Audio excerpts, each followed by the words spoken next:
I think we're live. Hey, I'm here tonight with Marguerita Cheng, one of my favorite financial planners, one of my favorite people. We have been friends for years, more than a decade, and she has been a client. We worked on Margarita's first book together, and it's thrilling. And now we're working together again. We just created margaritacheng.com, and you can learn all about her. And tonight we are launching her new book, Diary of a CFP Pro. And every month on the last Friday, we're going to have a cheers, 30 minutes together. So cheers to you, Margarita. We're going to do margaritas with Margarita, and we're both drinking club soda, actually. So, and we're just going to talk about different things. It's 12 tips for women to flex their financial muscles. And Margarita is full of amazing, amazing suggestions, tips, and really ways to empower women so that they can take control of their finances. You know, Margarita, we talk about this all the time, how women have a struggle sometimes, often, with money. Talk a little bit about that, just to get us started.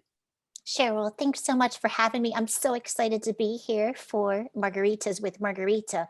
Women have oftentimes competing priorities, right? And so that's why sometimes it may be difficult for them to focus on their finances. They feel pulled in different directions. And quite honestly, it can be overwhelming. Right. And so I think that, you know, what you're providing is going to be terrific, right? So you have a ton of experience as a financial planner. You were the president of the Financial Planners Association in the Metro DC area several years ago, and you've had your own firm, Blue Ocean Global Wealth. And so now we just want to talk to you about the biggest question that a lot of people have, which is, how do I know who to hire? You know, what are the qualifications and credentials that we need to look for? So that's question one that we want to pop by you. And there's going to be 10 plus some bonus questions that you've written. So answer to that question. What are your qualifications and credentials, and what should you look for in a financial planner? So the first thing I do tell people is you want to ask, just as much as, you know, you are interviewing your future financial advisor, your future financial advisor may be also interviewing you. But since I want to make sure that I equip and empower people with the right questions to ask, because someone said once, if you're not getting the answers you want, you may not be asking the right questions. So question number one, you know, what are your qualifications and credentials? So I'll just speak here briefly. I am a CFP Pro, that is Certified Financial Planner Professional. And the CFP certification is basically the standard for excellence in financial planning. I'm not suggesting that is the only designation, but if you want someone to help you have a big picture to your finances and understand how everything works together, then working with a certified financial planner can be very helpful. Absolutely. So question two, what products and services do you offer? And how, if someone's just starting off with a financial planner, how do they even know what the products and services are or mean? So sure, this is really a good question to ask. And here's what I mean is sometimes, I'm just going to take a step back a little. When I first entered the profession, and I have no problem saying it, it was June 2nd, 99. Now, none of my clients lost any money with me, but I'm not suggesting it's because it was so great. It's because at that time, I didn't have any money under management.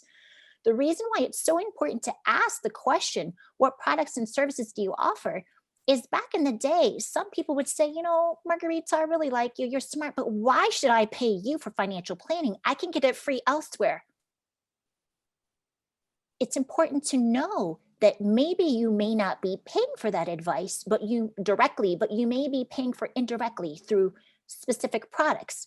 That's not necessarily a bad thing, but if you wanted financial planning and then you're sold a product, that's when disappointment can occur because the expectations or your outcome did not meet your expectations. So it's important to know, you know, does that person only sell investments or do they only sell insurance? Right. Those are definitely important distinctions, right? So the third question is, how will someone pay for your services? Like, how does it work financially? So great. And that is a great segue because remember how I said, you know, it's important to know what products and services that financial advisor offers. and then how you compensate him or her or them for their services. So there's different methods of compensation.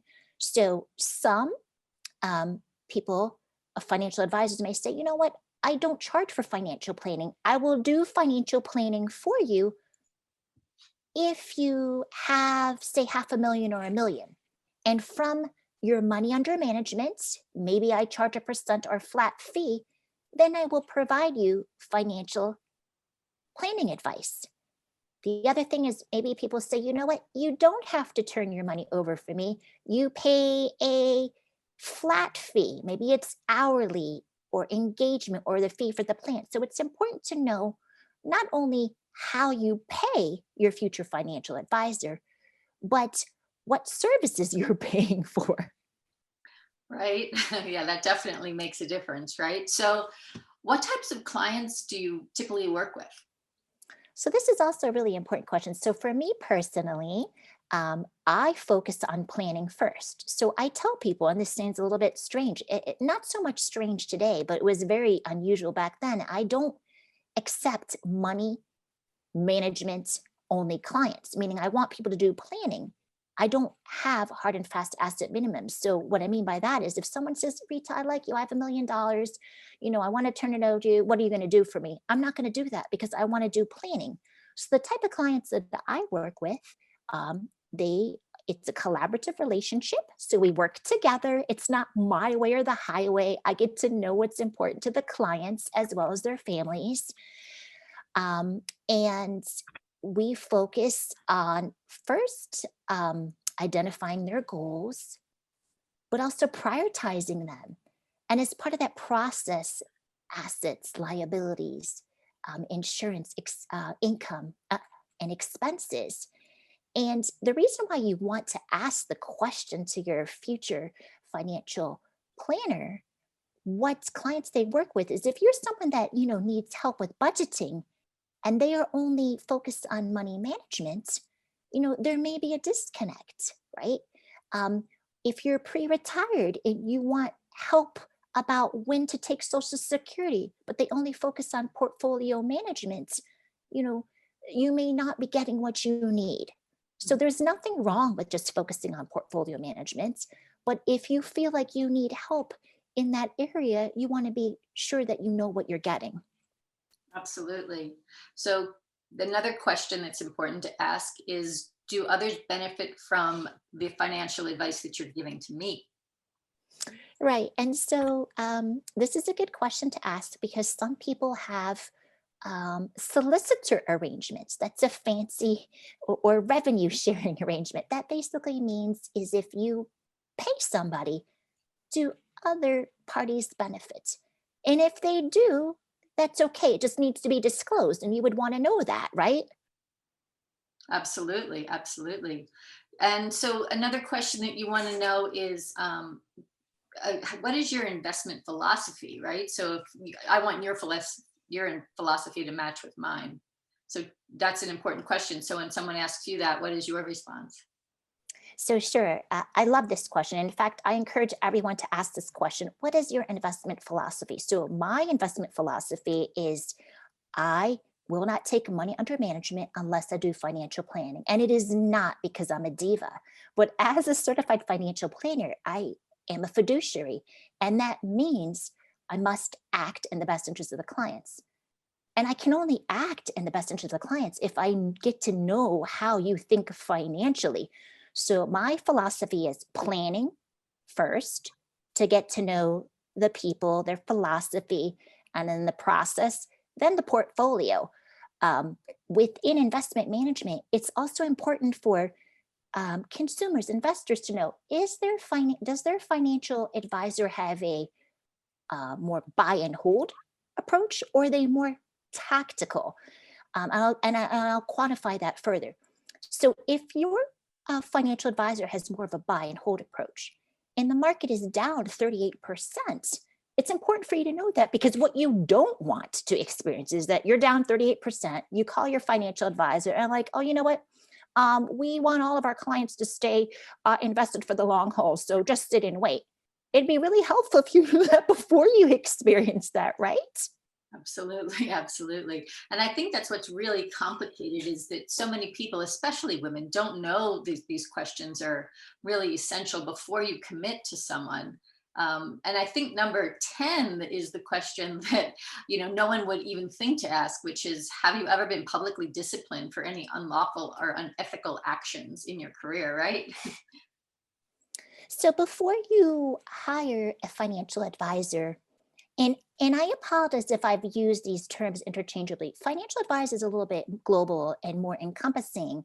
Financial planner can also be a financial advisor, but before you hire a financial advisor, it is important that you do your due diligence. So if they are a certified financial planner, you can go to cfp.net and check their disciplinary history.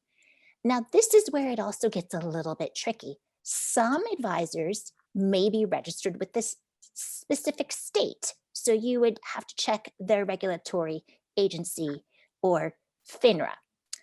Some advisors may be registered with the SEC if they're conduct business in many states and they have a certain amount of assets under management. So the takeaway is that you may have to do your due diligence and go to various sources to see if your advisor had issues with or a disciplinary history.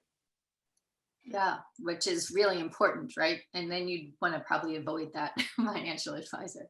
So let's talk some bonus questions that you shared with us, which are also, of course, in the introduction to your book, Diary of a CFP. So this one is, how did you come to be a certified financial planner? Was this something that you wanted to do as a child, or is this something you grew into? So sure, I love these bonus questions because personal finance is well personal, and I understand that you may not want to have a warm fuzzy with the person with whom you're doing business. That's fine, I get it. But don't you want to know a little bit about who they are and their story? So I think a great question is asked, why did you become a certified financial professional? I answer that question. I became a certified financial professional because I wanted to really be able to help individuals and families transform their financial lives. I studied East Asian language and literature and finance in college. I know that seems so different, but yet they really complement another because East Asian language and literature, I spent time in Asia. I got to visit the temples, is very Zen-like, calm, very introspective. Couple that with finance. So I basically wanted to be able to take all those concepts we learned in corporate finance, strong balance sheets, healthy positive cash flows, and apply those to individuals and families. That's really my why. I truly believe financial planning transforms lives, not just for this generation, but the generations to come. And my second bonus question is, what do you enjoy most about being a certified financial planner? I think this is a good question to ask. And I'm going to share this. So I met an estate planning attorney, and she was so funny. She's like, Rita, I can tell that I like you right off the bat. I was interviewing financial planners, and I asked this guy why he was a financial planner. And he said, I didn't have to go to law school or medical school, and I can earn a good living. That was not the answer I wanted to hear. So what do I enjoy most about being a certified financial planner? Without question, the people, the meaningful relationships. Financial planning, I've said this, Hope, it is intellectually stimulating. I mean, it's never boring. There's always something going on, and that's good. We stay fresh. It is also emotionally gratifying. It is financially rewarding. After all, we do need to make sure that we earn a living to take care of our families, but most importantly, it has positive impacts on society. I know that strong families mean strong communities, which then mean it is good for everyone. Oh, absolutely. And I love one of the things I love about working with you is how personally you take this and how responsible you feel for your clients. I haven't met too many people, much less financial planners, who feel that way. So it makes you, one of the things that makes you very unique. So, these are 10 important questions, which again are in the introduction to your book. And we want to just talk a little bit about that incredible book. So it's Diary of a CFP Pro, and we're going to start rolling it out. We're going to do this every Friday at the last Friday of the month. That is Margaritas with Margarita. So bring a drink and bring your notebook. There will be worksheets for our viewers. We'll probably end up doing these as webinars so people can join in and ask questions. And it'll be a year of tips to help women flex their financial muscle. So the introduction are these 10 important questions. And then the next chapter will be 6 personal financial planning tips to help navigate the pandemic's financial impact, which will be really important. Then we're going to follow that up with 10 tips for new partners to seamlessly plan together for February. And then we're going to celebrate International Women's Month for March. So that's sort of a look into the future. But Margarita, tell us just a little bit more about, what it means to you to help women flex that financial muscle, why that's so important, in addition to, giving them that security that they need for themselves and their families. I mean, being a financial planner to me isn't just a job. It's not a profession. It's not a vocation. I really believe that it is a calling, and I'm so lucky, I mean it, that I discovered financial planning combines, the analysis with the soft skills. And I always say there's nothing soft about engaging, enriching conversations, but this book is so important to me because at the end of the day, I really want to make personal finance or topics related to personal finance accessible, because I believe that everybody deserves, particularly women, but everybody deserves, financial stability and financial confidence, which can help us become more financially resilient. Absolutely, absolutely. And I love that next month we're going to be talking about how to harness your financial power through the pandemic, because this is devastating to almost everybody, even though the stock market doesn't seem to have taken a crash too badly. I think things were down today, it's up, it's down. But just people who have lost their jobs, it's really painful. So we look forward to the next month, next Friday, the last Friday of the month, to have Margaritas with Margarita. And I'm going to put in one little shameless plug for one of our new shows on the Inkandescent Radio Network called Women Who Make Us Wine, which will be twice a month for brunch on Sunday, starting this Sunday, January 31st, 11 o'clock Pacific time, because our guests will be the women who created this amazing brand. They just sent me 3 bottles that arrived today of their sparkling wine. It's called Breathless Wines, and it's 4 sisters who have an amazing story. So we look forward to having champagne at brunch on Sunday, January 31st, here live on Facebook. And Margarita, I think that sort of speaks to what it is that you are doing, which is really helping people celebrate their lives and the joy that they bring to themselves and each other. Absolutely. I mean, my dad said this, that, money's for spending. Either you're going to spend it or someone else is going to spend it. But the thing is, you have to save today so that you can still spend in the future. So I can think of no better way. Good wine, we say good food, but good wine, good food, and good company and conversation. Absolutely. And you are an expert at it. And we're thrilled to have you be part of the Inkandescent family. It was an honor to create margaritacheng.com, which you can also get to at ritachengcfp.com. It's just a little bit easier for me because I type it in a lot as I'm managing your website. And Margarita, you are on CNBC and Kiplinger, and you have just been quoted incredible places because your advice, especially for women, is so powerful. So we thank you for that. Do you have any parting thoughts before we let people get back to their happy hour? No, but don't forget to tune in and join us next time from Margaritas with Margarita. Awesome. We'll see you all in February, and you can check out Rita's. We have a radio network show for her on Inkandescent Radio, as well as just promoting all the amazing things in her advice. So we look forward to talking to you all soon. Have a wonderful happy hour, holiday weekend, and we'll talk to you in February.